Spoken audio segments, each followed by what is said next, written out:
Martin Azo.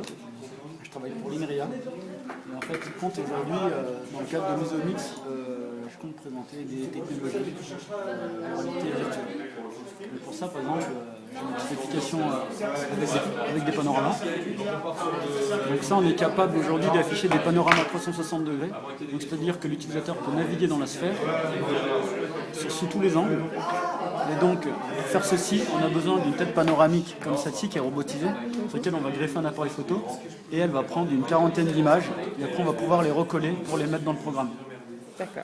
Donc une fois qu'on a ça, l'utilisateur peut, sur n'importe quelle place dans Grenoble, même en intérieur, faire des panoramiques et ensuite faire une navigation, par exemple, dans le musée. Ensuite, on a une autre technologie intéressante, c'est l'audio 3D. C'est-à-dire qu'ici, par exemple, c'est ma tête. Ici, j'ai une source que je peux déplacer autour de ma tête.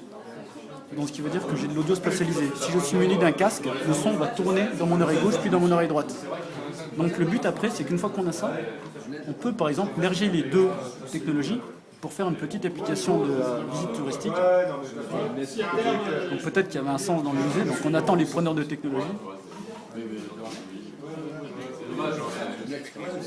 Voilà, donc là on entend du son. Et si je me déplace dans cette direction, je vais entendre un autre son. Donc c'est-à-dire qu'on a spatialisé le son en fonction de